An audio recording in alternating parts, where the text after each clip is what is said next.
Jai Jananda, we'll start with the Navkar mantra.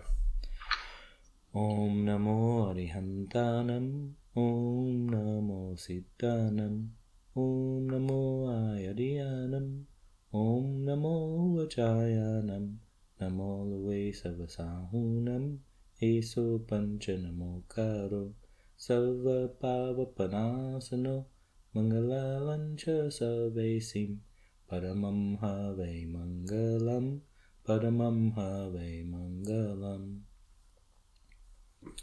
So last week, I gave you the challenge to change your perspective at least once during the week, to start to see your world, in terms of substances.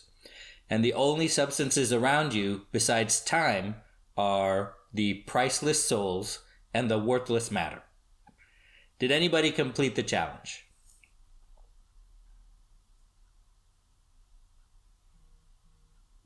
Yeah. When you say complete the challenge, yes, that was quite a focus last week and the week before, actually. What did you learn, if anything? It was more like a discussion with the family than for myself. Putting it down to the things that matters and talking about those things rather than just taking that as a part of the surroundings. So like I mentioned to you, we were traveling to Dallas and a lot of different discussion during the car, part of our class discussion. So the kids started, there's no changes in anybody's behavior, but at least it was a discussion point quite a bit last week and week before for us. Okay, great. Did anybody else attempt the challenge to see the world around you differently, to see it in terms of the substances we've been talking about? I also must add that the mosquitoes, the big size mosquitoes, that what you start seeing it nowadays, right? Inside the house, outside the house, kids are looking at differently for sure. That's great. Sure. That's the whole point. Differently, yes. That's great. So we're having challenges each week, and so we'll have a different challenge at the end of today's discussion. So today I'd like to talk about the monkey mind. Your mind is a monkey. It's always chattering, and it's impulsive. It's always jumping about from past to present to future and back again. It's always considering the worst case scenario. And it's so focused on your problems that those problems become outsized. All problems, no matter how small, expand to fill the mind that they're in. So even if let's say you're a really rich person with no cares in the world and you have all the time to do as much nirjara as you want and you're the envy of the whole world, those people still have problems, and those problems are very real. But we look from the outside and say, oh, those can't be real problems. Those are small problems. So it's important to identify the monkey mind. That's the first step, is identifying that your monkey mind exists and that is true. That is, identifying that your awareness is separate from your thoughts. So there's this meditation expert, Mingyur Rinpoche, and here's how he describes the monkey mind. The monkey mind is neither good nor bad. The important thing is your relationship with your monkey mind. If you treat your monkey mind as a boss or an enemy, you'll lose. You will lose 100% of the time. And you have a problem because now your monkey mind is crazy and restless because you gave it too much authority. The problem is having a monkey mind as a boss or an enemy always leads to your suffering. So how should we treat it? We should treat it as a friend. And if you treat it as a friend, it will give you wisdom. But to make friends with your monkey mind, you have to get to know it like a regular friend. You have to know your friend. So the first step is identifying that it exists. So to make friends with your monkey mind, you have to give it a job and train it. And that's what we call mindfulness and meditation. For example, we can train your monkey mind. You can give it a job by saying, hey, you pay attention to your breath. So let's try that for 15 seconds. You don't have to close your eyes. You don't have to sit down. You don't have to lotus position. No, nothing. Let's examine our breath for 15 seconds. Let's give our monkey mind a job. Say, hey, you tell it to watch your breath.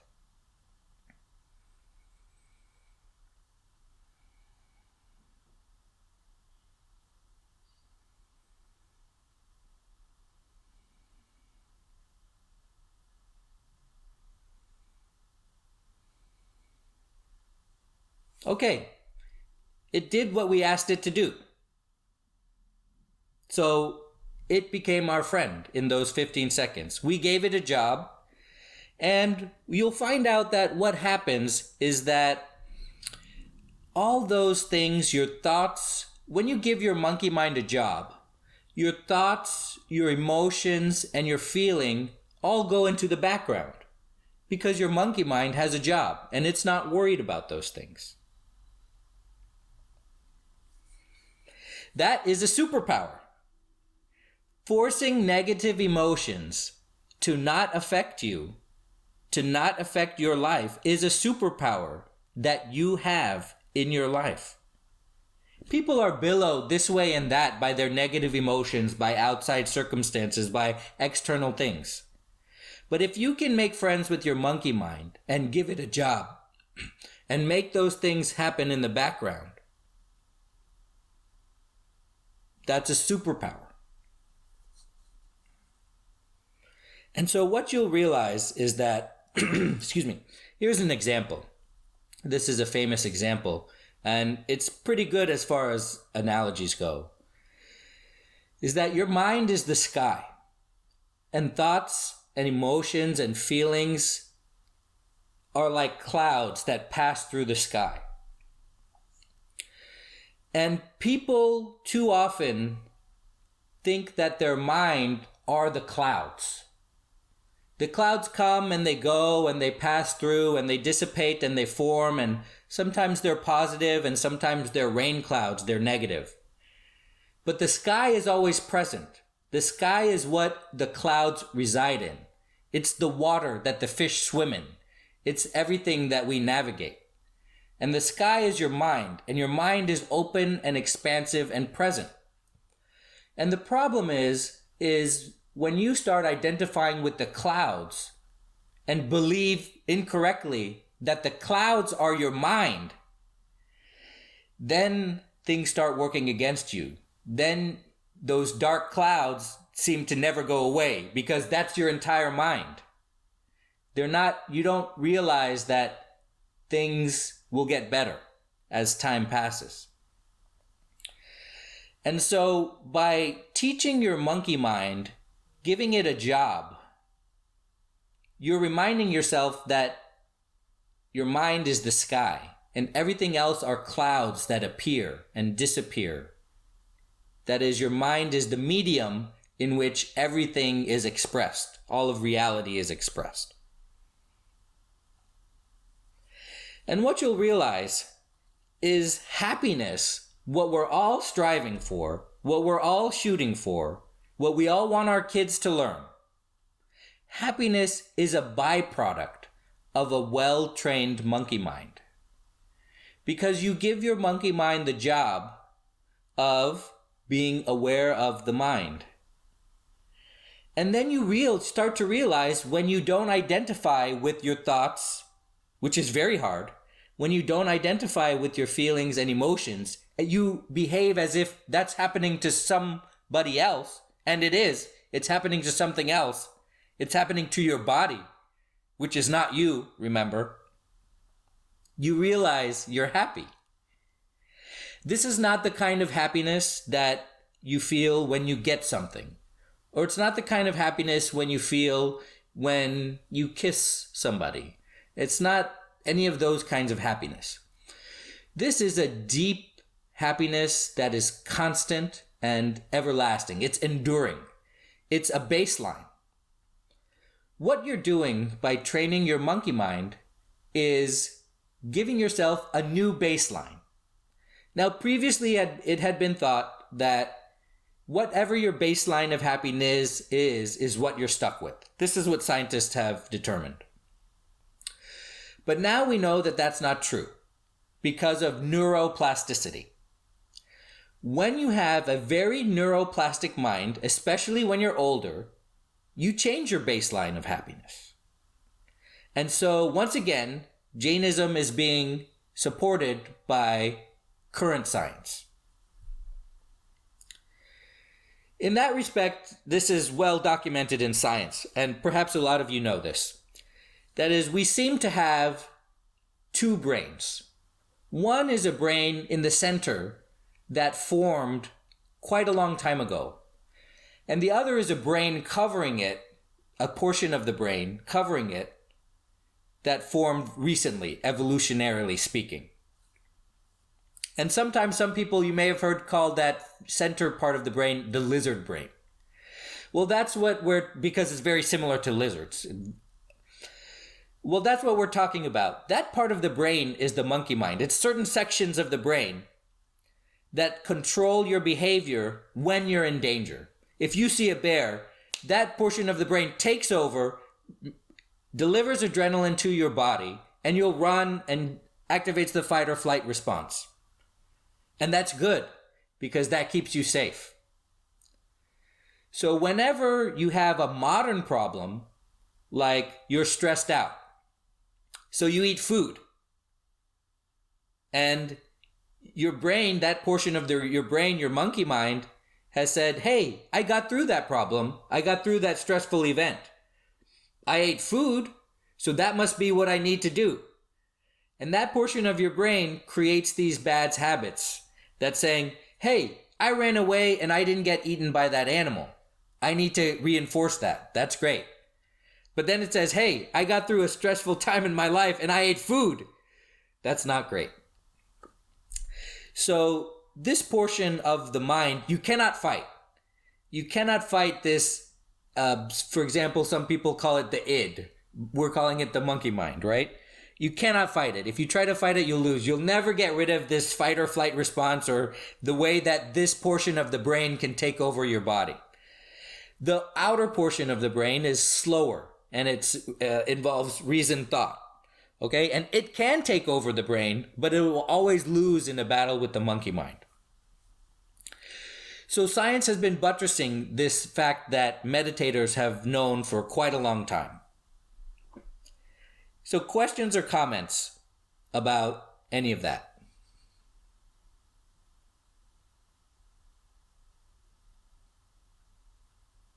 Okay, so let's take another 15 seconds. Let's make it 30 seconds this time, and let's train our monkey mind. Just give it a job. Just tell it to be aware of the breath. Notice the feeling each time you breathe in and breathe out, each moment that you're breathing, and especially in between the breaths.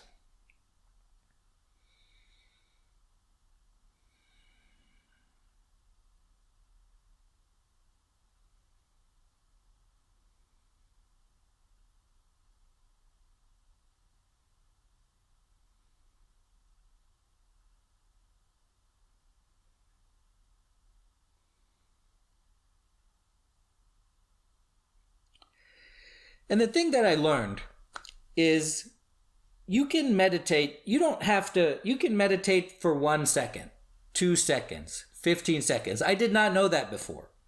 We've been calling it mindfulness, right? But whatever you call it, you can do it. You don't have to sit down. You don't have to close your eyes. The room doesn't have to be quiet. You can do it in your car, just right when you're in the parking lot.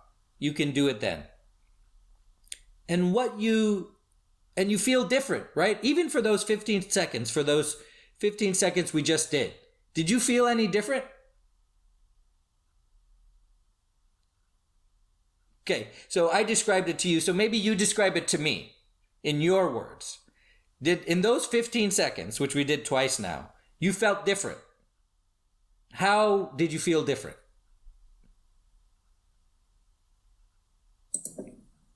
Well, the first thing is, it was definitely a training is required. It was not that given even for 15 seconds to stay on just focusing on the breath.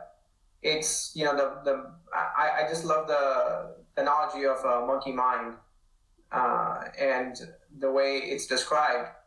And that's exactly how it is. It just jumps from one place to the other. So even for 15 seconds or 30 seconds, it was hard to stay in one place. And as simple as just focusing on your breath. So, yeah.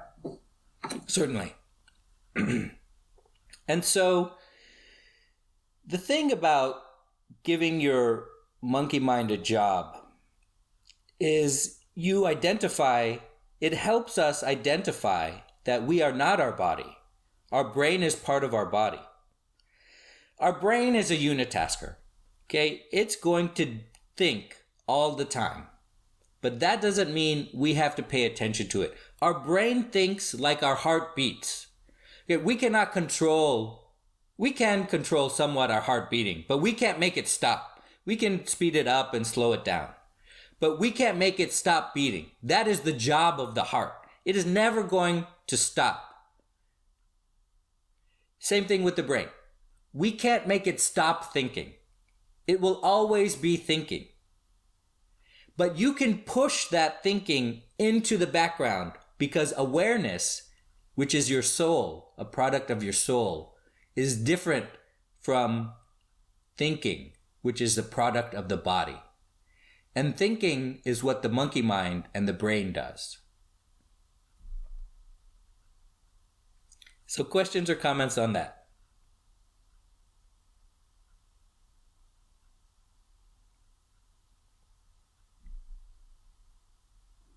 So we are still talking about paying attention to certain aspects of the thinking. We're not saying that put all thinkings in the back door, right? At any given moment, you do have to pay attention to something, to whether you're working on your current task, you're working on your meditation, you're working on whatever you're working on, exercising. So we are still going back and telling mind to focus on certain aspects of the thinking, not putting all the thinking in the back. Okay. So you've identified a problem that we have with the words that we use. So when we talk about mind, we've used quite a bit of words, sometimes interchangeably, and you're right that it's confusing. We've talked about the monkey mind, we've talked about the brain, we've talked about awareness, we talked about thinking. And it's hard to know, well, what does what, okay? So when I say give the monkey mind a job and give your brain a job, it's confusing if I say, well, tell it to focus on the breath, and then I tell you your awareness is a product of your soul, and you're focusing your awareness on your breath. That's confusing because it sounds like I'm telling you two different things, right? So you've correctly identified that. The monkey mind is an analogy that we're using. So if it ever conflicts with something else that's not an analogy, then disregard the analogy. By giving awareness to the breath, awareness which stems from the soul, we realize that when thoughts come, they're a product of the brain and not our soul. So you're right, it's confusing if you think about it that deeply, because it's wrong if I tell you, give your monkey mind a job and tell it to be aware of your breath. That's wrong, okay? That's the analogy that people latch on to. Your soul and your awareness are focused on your breath, and you realize that your brain is spontaneously producing thoughts that you do not have to think, you do not have to be aware of. You can let go. You're aware of that you had your brain produced a thought, then you let it go, and then you're still focused on the breath, and then you realize that these thoughts and emotions, they're still occurring. You're focused on your breath, and they're still occurring, but you've pushed them into the background. And that's when you start to realize that that's not you. That's somebody else. It's somebody else living in your brain, feeding you thoughts. Your monkey mind is feeding you thoughts and your opinions, and because your soul is looking at your breath. And I'm mixing the analogies up, which you've correctly identified. Then you realize that monkey mind is still chattering, but you're not paying attention to it. And that monkey mind is giving you opinions. It's saying that person's good. I don't like this person. I like this about myself. I don't like this about myself. But guess what? Because you're the boss and your mind, your monkey mind is your employee, you can decide whether to take that opinion under advisement or not. You can decide, oh, I don't, I looked in the mirror and my monkey mind was telling me I'm ugly. No, that's not right. I'm rejecting that. Right? You can decide whether to think about what your monkey mind is feeding you. It's just chattering. It's going on in the background while you're aware of your thoughts, while you're aware of your breath. Because soon you won't have to close your eyes to do it. Soon you won't have to do different things. Soon you will be aware of your monkey mind. As you go through your life, as you go through your work, you will be aware that your monkey mind is just constantly feeding you things and your brain is constantly working because that's all it can do.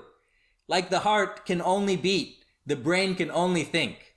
And while you want to be aware of different things, your brain is trying to convince you to focus on what it's feeding you. It's a monkey mind that's always chattering. So, as you live your life, you will now have a friend in a monkey mind that's always telling you stuff. And that's sometimes telling you crazy things like, oh, I wonder if I should just push that person. Or, oh, I wonder what would happen if I just did this, or if this just happened. Or sometimes it tells you good things too, like, oh, I should maybe, get my wife some flowers or something. But you can decide what to listen to and what not to listen to. So now that we have kind of all of that background, let's see if we can focus on our breath and then identify that monkey mind is a different thing. It's a different person. It's not us. And let's see if we can identify that it's a different thing.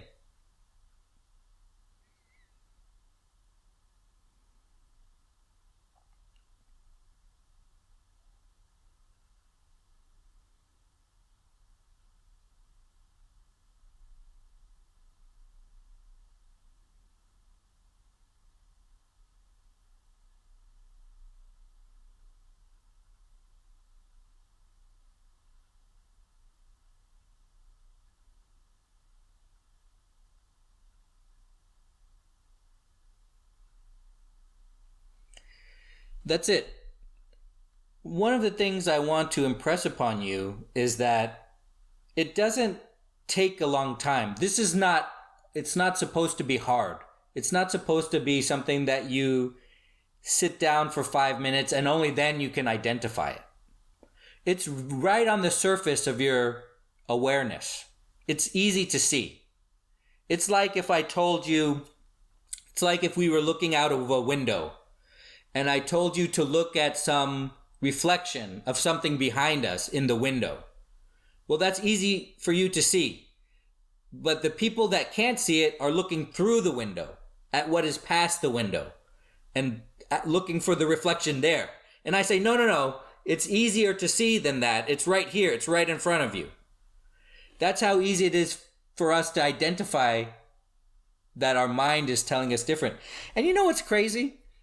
Is when I started doing this, and then when I started being aware that this was happening throughout the day, throughout my life, is I would always go back to like these same 2 or 3 thoughts.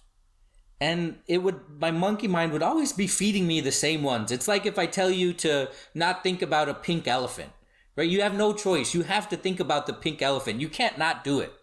And it would always just be feeding me the same 2 or 3 thoughts. And I would say, why did I think of that? Why is it thinking of that? And I don't know. I don't have an answer for you. But you probably will have the same thing again. It's just like these 2 or 3 different scenarios that it's like, oh, you're not paying attention to me. Maybe you'll pay attention to this. Or, oh, you're not paying attention to me. Maybe you'll pay attention to this. Just constantly feeding you things to think about. And you decide whether you want to think about them or not. And one of the questions you should always ask yourself is, as this happens to you, is, why did I think of that? Always ask yourself, have you ever found yourself lost in thought and then you wonder how you got there and you're like, how did I get started thinking about this? And then you have to this is a good exercise, by the way. Then you have to retrace the chain. It was like, oh, I started thinking about my high school because I was thinking about my child and she's about to graduate. And then I was thinking about her last graduation and she was wearing those graduation clothes, that gown and that hat. And then I started thinking about when I was in that gown and that hat. And that made me think about my friend in high school. And that's why I started thinking about high school. If you've never done that, this is how your mind works. This is how scientifically your mind works, because these neurons are connected, right? The monkey mind is gossiping neurons, right? They love to reinforce each other by one gets excited and it stimulates the pathway to another one, and it stimulates the pathway to another one. That's how your brain is physically structured. And that is why your mind works like that. And that has nothing to do with you. That has nothing to do with your soul. That is simply your brain doing what it does, like your heart does what it does.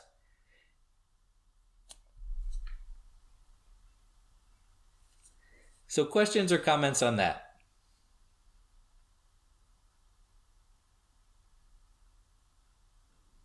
So for me personally, I think then that's been identified for a while, but you put it in a way that actually makes more sense, because the most thing works for me is obviously visualization. So the last exercise, what you asked us to do, I literally have to visualize a monkey in my head in order to keep it away, keep the things around, right? That's not like a third person or third thing that is not belongs to you, right?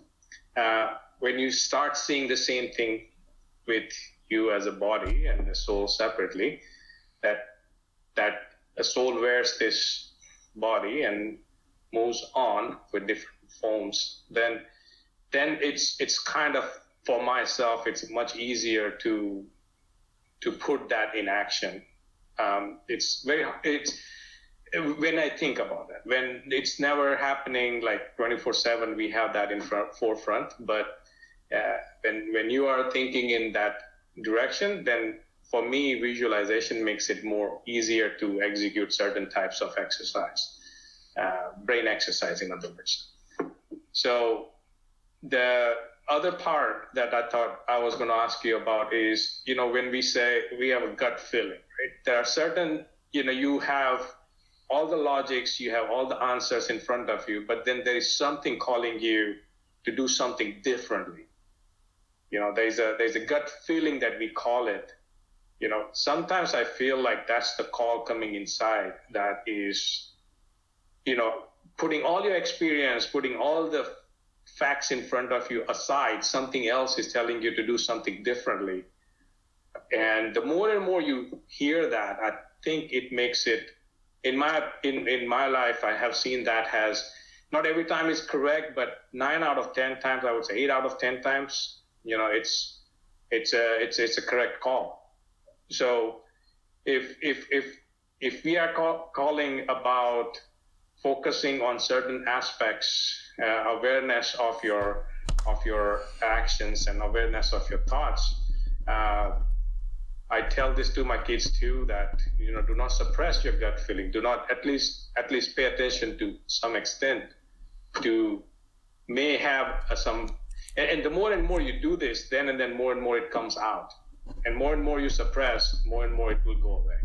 So that works for me. I do practice a lot on that side, but yeah, just something to thought about that piece too.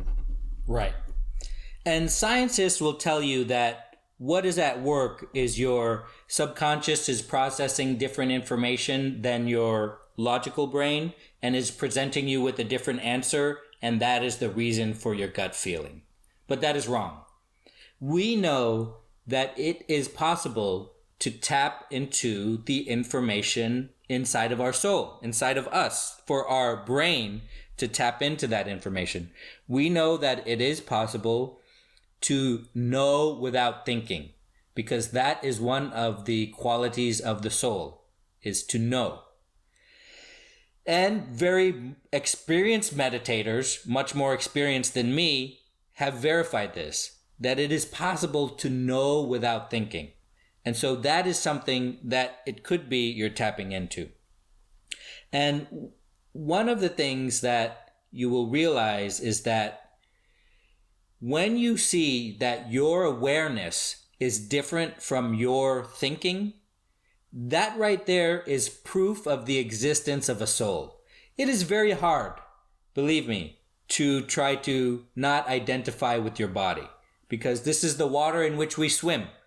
This is our only medium of interacting with reality, is our body, which includes our mind and our brain. This is very hard to understand that there's something else inside of us that's not our body.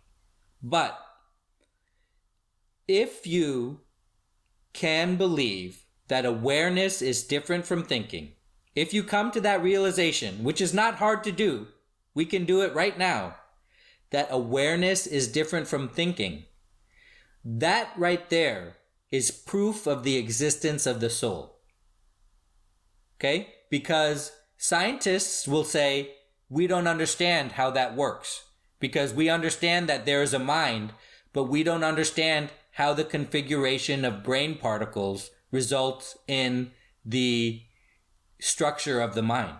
They will tell you that that is called the hard problem of consciousness. They will tell you that it is unknown. It is not proven in science. That is a very interesting question, and I would like to prove it.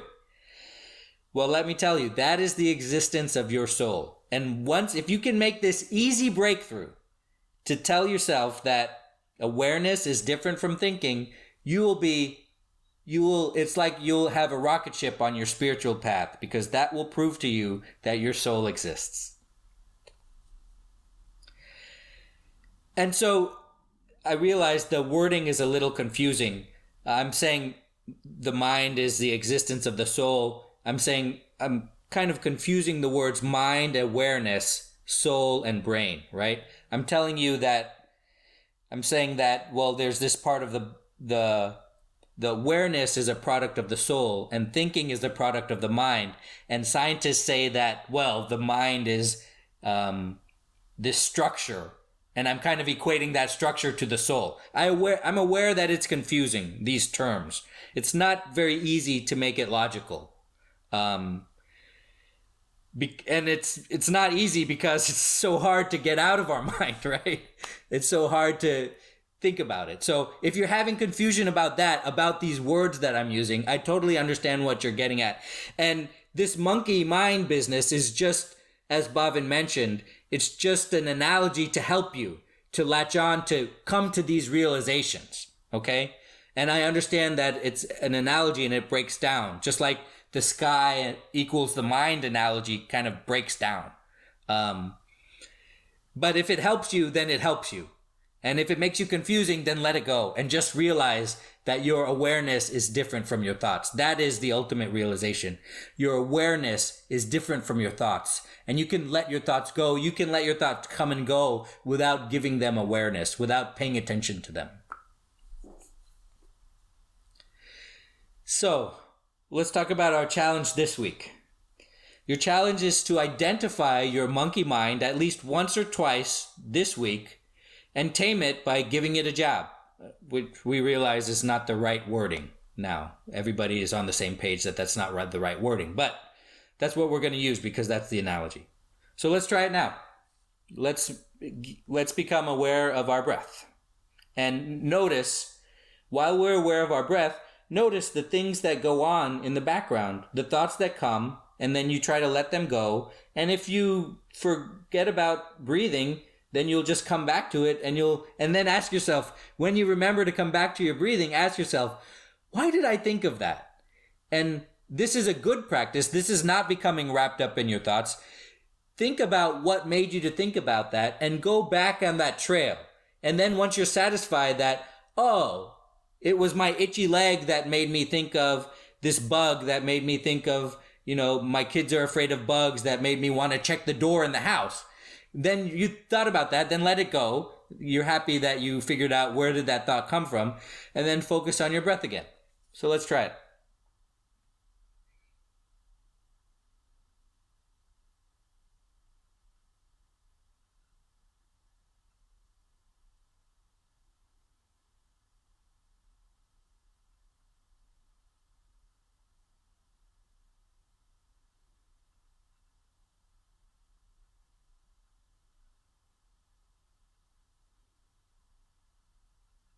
And that's it. Okay, your challenge this week doesn't have to be anything more than that. You don't have to close your eyes, although a lot of us did. You don't have to do anything. You don't have to do anything physically. You just have to focus on your breath. I know that when I ask you to make half an hour a day to meditate, that's a lot, right? That's a lot. I can't carve a half hour out of my day. I can't do this. I can't do that. But here's something you can do. So let's think of a time and write it down when you can do your challenge this week, and let's do it. How about in the parking lot before heading to your job? How about while you're waiting for dinner, before your dinner's made, or before you make it? When can you do this in your life? I want you to think about it. How about in the morning? That's a great time. We know that's a great time to do things because that sets us up during the day. How about right before bed? And then this is, just different things to stimulate on when you're going to do this, and just do it once or twice. And notice how you feel and see if you can come to that awareness. And this is not hard. You don't have to you can do this right now. I've been trying to get us to do it right now 3 times, okay? I'm not telling you this thing that could be your rocket ship on your spiritual path. I'm not telling you it's hard to see. I'm telling you it's so close. I'm not saying it's hard to find because it's so far out there. I'm saying it's hard to find because it's so close. It's right in front of us. Okay, so sometimes we can't see it. And sometimes we look right through it, looking for it somewhere else. But we're looking right at it, but we can't see it. This is not a hard breakthrough, but it is an important one for us to have. So everybody tell me, when are you going to do this challenge? Once or twice this week? Tell me when you're going to do it in your life.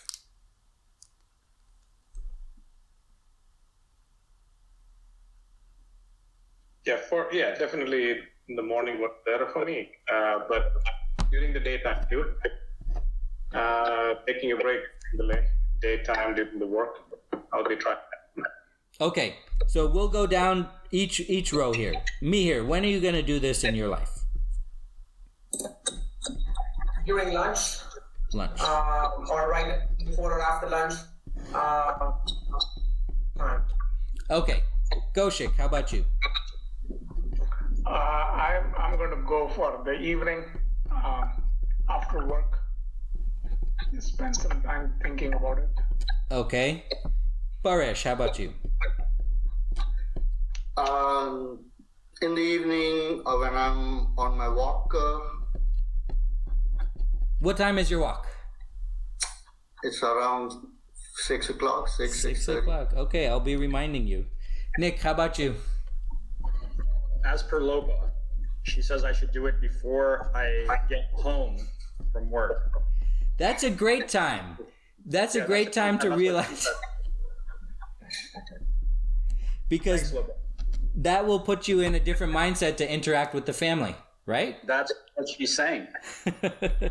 That's a great time. Okay, so as I hinted, my job is I will be reminding you at these times throughout the week, and I will say, Bhavin, this is when you said you would try this, and maybe that's my job, and maybe that's how I can bring value to your life.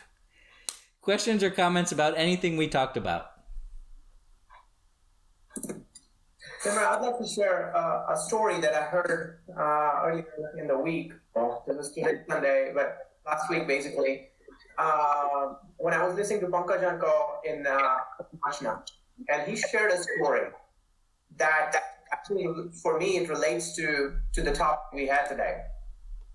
There was a little boy who was very poor. His mom, he and his mom were there, and he told his mom that he wants to eat kheer. Well, his mom did not have anything in that house. He was actually a shepherd, so he will take the cattle to the field and such. And his mom realized that he hadn't had enough food for a few days, so she went around different houses and got him and got different stuff. Just basically asked for it, and she made him kheer. She made him kheer. It was hot. She let it sit down for cooling it down, and she left for her work. Well, all of a sudden, Maharaj Sahib comes in and asks for, gotri.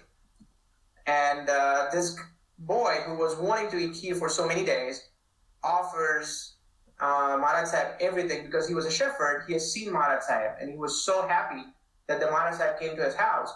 And Maharaj Sahib had upwas, and there's actually a story that's in the scriptures about this. So what happens is that he offers everything, and then obviously Maharaj Sahib leaves. There was just nothing left. So I guess somehow he finished. He kind of he has said the milk and stuff that was left in the thali after offering everything to Maharaj Sahib. He was kind of enjoying that, and his mom saw him, so his mom is like, oh wow, he enjoyed his kheer, so his mom was happy. Well, that night he has this thought in his mind. It was the positive thought that he offered the kheer to Maharaj Sahib that he was fond of. He wanted it so much. This positive thought,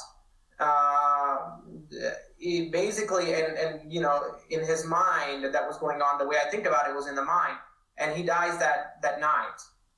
Well, he becomes Shalibhadra that did not have to worry about anything in future Janma, because now he has more wealth than anybody else. We talk about Shalibhadra. So this was the prior birth of Shalibhadra. But I think the importance of thought, the way it was explained, there's another part of the story which was a negative consequences because of the negative thought. But this was a positive thought that led, Shalibhadra into his wealth and all the other things that we know about Shalibhadra. But it was just like, and the way it was explained is a thinking of a positive thing. And one thing I noticed during the last one is the thought that comes to your mind and tries to distract you is the thought that you have planted. I have planted, maybe my soul have planted to some extent, and I like that the body and the soul is different. So the mind and the mind that belongs to body and the soul is different. Well, somehow I had planted that thought in there at some point in time, so it just came back to me when I'm free, and I'm not thinking about anything. So it's like I like the training. Like I have to train. I've trained my mind to give me the thought I want when I'm free. So if I train it to give a positive thought, it'll bring the positive thought. If I train it to give, like for example, I'll give you an example. Every time I train my mind to prepare for the next thing. So to be honest, I've been thinking about this story all along. And, during the last meditation, the thought that came to my mind is how I'm going to explain this to the group. So I have trained my mind to give me what's coming next, and that's exactly what happened. So if I can train my mind to bring positive thoughts when I am relaxing or meditating, it will bring those positive thoughts, or it'll focus, or it'll do whatever I tell it to do. But anyways, it was quite interesting experiment and realization especially during the third time for me. That's great. I'm so happy for you because you have described what neuroplasticity is, and you have described step by step how you have increased your baseline level of happiness. You've increased it because your brain, your monkey mind, is feeding you happier thoughts. So you've described what I said generally, but you've experienced it. You've experienced resetting your baseline level of happiness. And you've described from your perspective how that works. So that's amazing. I'm so happy. Other questions or comments? Hey, Tim. I just have a comment. You're right. I'm one of the people who is confused by, all what you were saying. I try to grasp it, but I know one thing for sure, and you and the class have helped me with that. And I just wanted to make sure I say this because one of the first things you made me understand is your thoughts are not you. And I remember that very clearly. So this is building up on that, I assume. But, that simple concept has helped me very much, quite a bit. And so I just wanted to make that comment. Thanks. That's great. I'm so happy for you. And it's amazing the amount of mental suffering that we put ourselves through needlessly. So that's what I say, right? When I say that we build our own cages around us, and we build this invisible cage around us, and that makes us suffer. And people don't get it. People are like, oh, that's just kind of hyperbole, or, it's just, hogwash, or this new age BS, but it's true. So I'm so glad for you, and I'm so happy for you that whatever we've been discussing has been helping and has a positive impact. I remember you told me this more than a year ago now. So, and I'm so glad that you still remember it, and it continues to have a positive impact on your life, and it's become something that you've internalized. That makes me so happy, and it's worth, whatever we do coming here all this time over weeks and weeks to have that experience. So you both have given a gift to me, because that's why we do this. So I'm so excited and happy for you. Thank you so much for your time this week. I really appreciate that. Thank you.